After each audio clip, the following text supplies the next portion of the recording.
This is one of the more fascinating sites from ancient America that I read about, and all this learning pretty much has come in the last 24 hours, and I was pretty fascinated, pretty horrified. We're going to go down to Detroit, Michigan, look at some truly lost history here. We are going down to one of the most important sites of ancient America, not a trace left of it today. Here we are down on Google Earth, just off Jefferson Avenue up here, and in this exact area, a couple thousand years ago, there was a great earthen pyramid here, and it stretched over into this parking lot over here. Today, nothing remains, and this pyramid came out into this area. It was over 2 football fields long, but this is the site in the Del Rey neighborhood in Detroit where a massive earthen pyramid once stood, and it wasn't alone. And this is one area that is built right over the remains, more than likely, of many skeletons from this lost race, this mound builders group, or whatever you want to call it. I believe today still remains are right under the earth here. Now here is that area from overhead where this earthen pyramid once stood. It was right in the middle of the screen here, just off of Jefferson Avenue, and this is the Rouge River here. Now I will leave a few links below, but here is the map, and these were called the Spring Well Mound Group, and there was mounds spread up quite a ways up the river here, but here is that main mound, the area I showed you on Google Earth. But what I'm learning about ancient America, there wasn't white settlers who settled a lot of these towns in ancient America. There was an initial great earthen mound from the mound builders, and that was the initial structure in a lot of these towns. I've talked about St. Louis, Pittsburgh, here's Detroit, Michigan. Now here's an article written a few years ago, and I will leave the link below. It says, what is the oldest human man-made structure in Detroit? Many people would say it's the Charles Trowbridge residence, or possibly the James Smith log house. But couldn't you say it's the burial mound located on the grounds of the destroyed historic Fort Wayne? Human remains more than 1,000 years old were removed from the mound in the 1940s. But this earthwork of sand and topsoil may not fully be what it appears. And here is a look at the only remaining mound. This is called the Fort Wayne Mound, near the old Fort Wayne site. But this is actually 2 mounds that were bulldozed together, and it's the only trace of this ancient history left in this area today.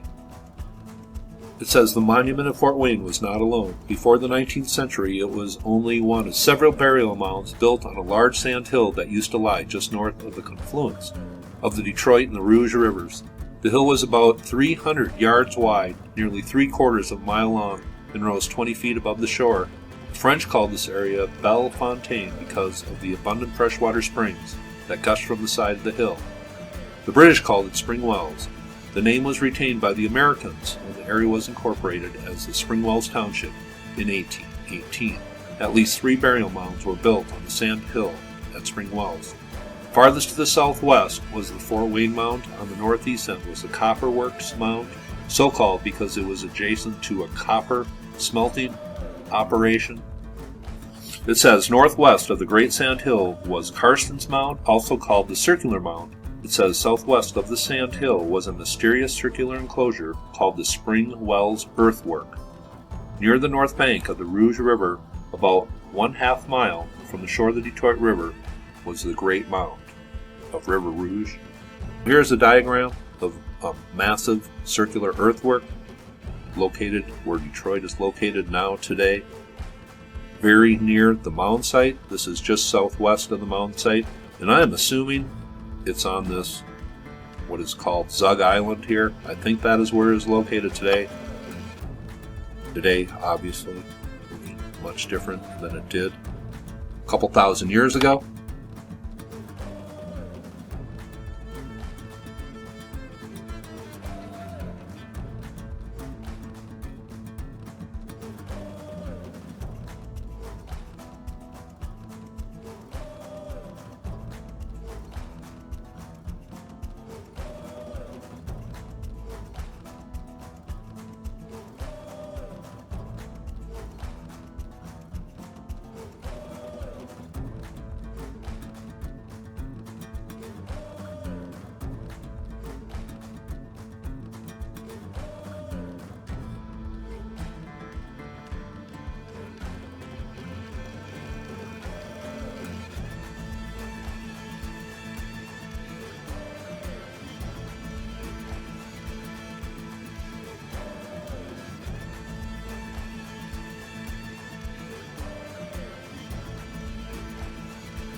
All glory go to the Creator. It's an honor to be here today. But I love the theme, American healing. Well, first, let's think about something. Where did America come from? Have it always been America? Or was it just created to be America? Who are the real Americans? America keep changing and changing and changing. Let's go back in time when the American Indians looked like I look and roamed the southeast part of the United States freely. I love what the mayor said. We have to tell the truth. We cannot heal America until we fix the foundation. Can we start right there?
Tried to bury me, but they didn't know I was a seed. You can't bury a seed. A seed will always grow back stronger, grow back bigger. I dig in. I am determined to grow through the storms, through the mud. You can throw dirt at me, I won't stop. You can't bury me. I will always come back stronger. No matter what happens, I will rise. No matter the conditions, I rise. No matter the circumstances, I rise. They doubt me, I rise. They reject me, I rise. No matter what happens, I rise. No matter the conditions, I rise. No matter the circumstances, I rise. They doubt me, I rise. They reject me, I rise. No matter what happens,